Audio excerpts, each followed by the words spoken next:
Sarah McLachlan, Rachel Bobbitt, thank you so much for coming in. Look at us, just three Nova Scotians hanging out in Toronto, right? Yeah. We're going to have a nice conversation. There's lots to talk about. You both have new music coming out, but also we have to talk about the Lilith Fair documentary. I watched it. It is so good. I must admit, though, there is a montage in the documentary of reporters asking stupid questions. So I'm just really not trying to make it into the next documentary. I'm nervous. I think you'll be fine. You're a woman to start with, and yeah. Do you remember one of the worst questions that comes to mind? One of the worst questions that was asked repeatedly was, "Why do you hate men?" And I was like, what in the world does celebrating women have to do with hating men? Nothing. That makes no sense. Wow. Just about shock, trying to elicit some kind of, snappy response. I'm like, yeah, I tried not to take the bait.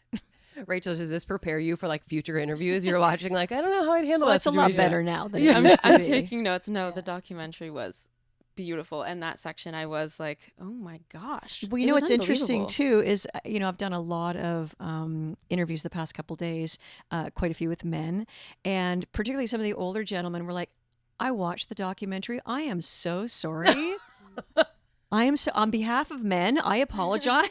So I was like, thank you. Okay. Yeah. Because at a certain point, it's I think there was one where someone said oh, do you guys all have a pillow fight after the show? I would have just put the microphone down and walked away. It's no. Really? Yeah. No. Yeah.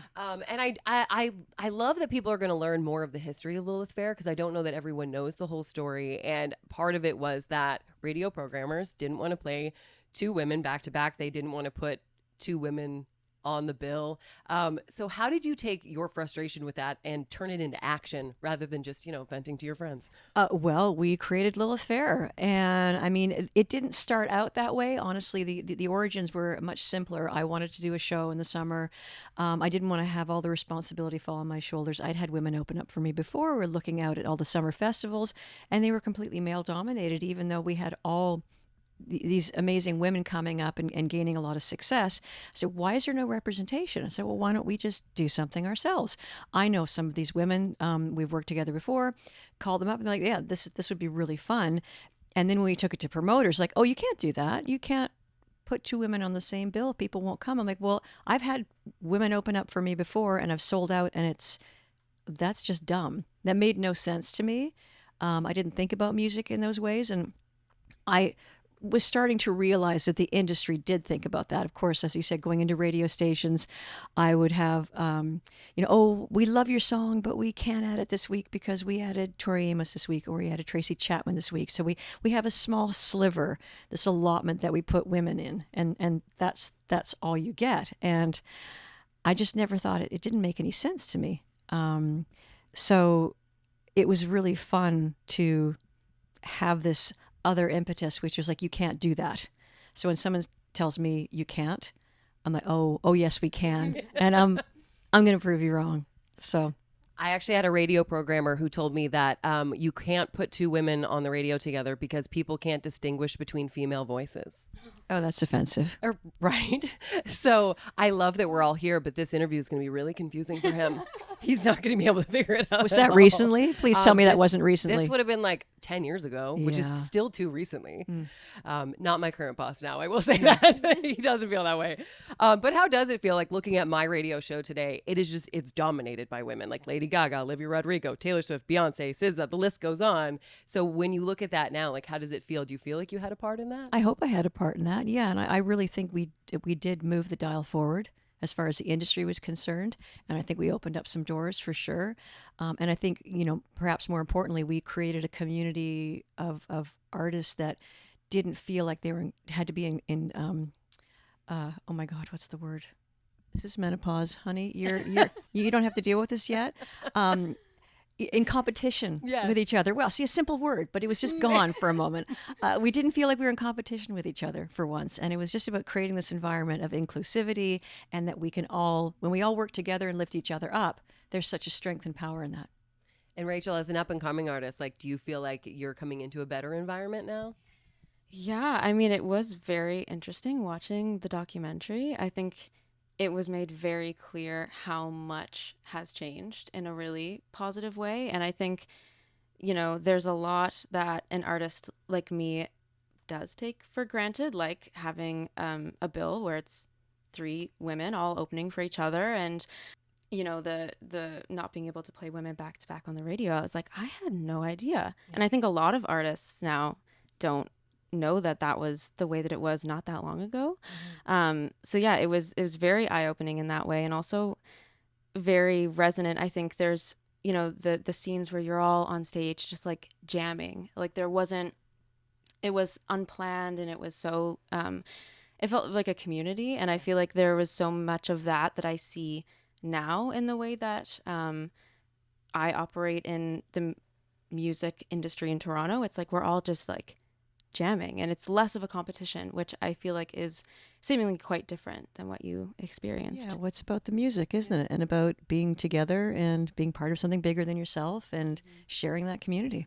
Well, and I loved seeing artists supporting each other, including the newer artists too. Olivia Rodrigo is in the documentary. Did you know that she was such a fan?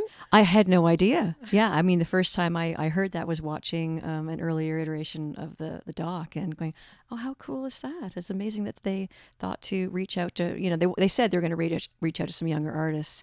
And same with like Brandy Carl, although I know her, and she's such a champion of women and a champion of me, which is really wonderful. So it's cool to have those younger artists who are very successful now talking about what it meant to them. And Lilith Fair 2026, we're putting it together. We have no budget. Who are you guys putting on the bill? Taylor Swift, Beyonce. I'm going to dream big here. I love this. We're going big. SZA, Olivia Dean, Chapel Roan, Phoebe Bridgers, Boy Genius. The list would go on. And Rachel, obviously, you're going to be there too. How does it feel Yes, to be here Rachel. with Sarah McLachlan now? That's big. I love it. How does it feel to be here with Well, those Sarah are just today? top of the heap. Absolutely. Top of the heap. It's extremely surreal. I think especially growing up anywhere, but especially growing up in Nova Scotia and in Canada. Sarah McLachlan, like that is like an iconic person, an iconic name. And I think especially for me, growing up in a very rural part of Nova Scotia, it was like you were the North Star of like, this is possible. You can just like sing beautiful music and create moments with people and make that your life. And it was like genuinely a very inspiring. You have always been a very inspiring person for me. I love that. Thank you. Yeah, it's amazing. Well, and Rachel, I thought you could that. take the reins for a minute if you have any questions that you'd like to ask. Absolutely. Oh my gosh. Well, I feel I would be remiss if I didn't take the opportunity to ask if you have any advice for a younger artist. So somebody, I'm in more of the beginning of my career, leading up to like a debut album. Yeah, if you have any sort of words of wisdom that come to mind. I mean, advice is challenging. I would say don't ever be afraid to ask a whole lot of questions, and don't stop asking until you're really satisfied with the answer. And surround yourself with people who respect who you are and what you do and what your vision is, and are there to help you reach that vision. I think that's really important, and a good lawyer helps as well. Great advice. That is amazing advice. Yeah, Thank you but so honestly, much. Yeah. following your passion, knowing what you want, and let that be your North Star, and don't let anybody deter you from that. Amazing. And sorry, I have one more quick one. No, I'll just go. Yeah, sorry, we're having a conversation here. So I know you have the Sarah McLachlan School of Music. I teach, 7 days a week. I teach a lot, and I love it. And I'm curious for you, because teaching is and sharing music and having that available especially for young people today. I'm curious if seeing the way that young people interact with music and having teaching be kind of involved in your artistry, if that's changed the way you approach music at all, or the way that you kind of write, if that's impacted that. I don't actually teach. Yes. Yeah. Because that is a gift that I do not have. It takes a patience I don't have. I've done it a few times, like when I've had the choir and I've had to kind of get them, rally them, and help them hit notes. I've done small bits like that, but I feel like it's so incredibly important for kids to have music in their lives, to have the opportunity to figure out who they are through music the way I did. And one of the coolest things about this music program is it's structured very differently than a lot of more traditional programs like, the Suzuki Method or the Royal Conservatory. Like, this is all about reaching the kids where they're at, engaging them and keeping them engaged. So they have a ton of agency in essentially developing the curriculum every year. It's like, what are you interested in? What's your skill set? What are your challenges? Okay, how do we co-create a program together where you're going to get the most out of this? So it's less about having the exams at the end of the year and, gaining excellence on an instrument. Although some kids are predisposed to do that, and we can help them get there as well. But this is way more about the social emotional growth and the team building and the being vulnerable and open together with your peers in an environment that's so safe and nurturing, and having great mentors. So that social emotional piece of it is incredibly important to us. That's beautiful. Yeah, exploring and sharing. Yeah. What a concept. Yeah. I love it. I could just watch you guys talk all day, but we do have to talk about your new music, both of you. So Rachel, you have a new LP coming out, so tell me about that. Yeah, Swimming Towards the Sand is the name of it. October 17th is when it comes out. It's kind of a collection of dreams and kind of surreal imagery that a lot of it touches on, like the water and the ocean.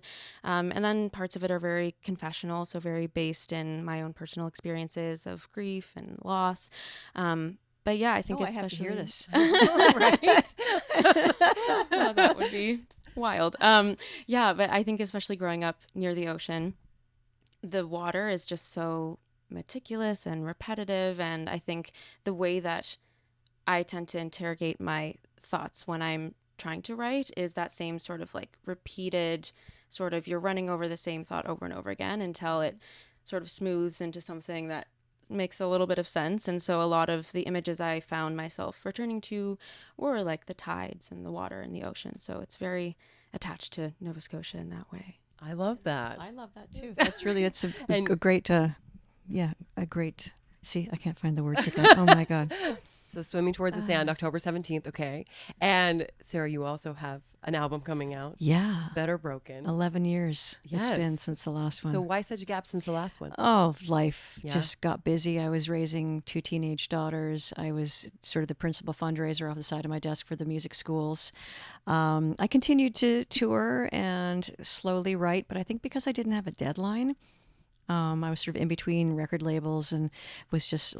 life got busy, and I think I needed to amass a large enough group of songs that I felt like I was ready.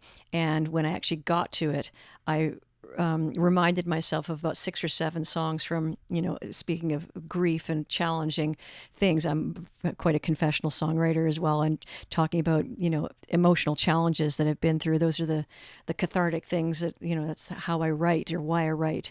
But I revisited some of these songs about an old relationship, and I was like, I don't want to give that any attention anymore. So I had to throw all those away, which meant I had to write a bunch more songs, which is a place I've never been at because I'm not very prolific. It takes me a long time to write music. So, but getting into the studio again with the 6 or 7 songs I had, it was such a creative environment that it just, creativity begets more creativity. And all of a sudden it was kind of easy to finish these other songs and to write a couple new ones as well.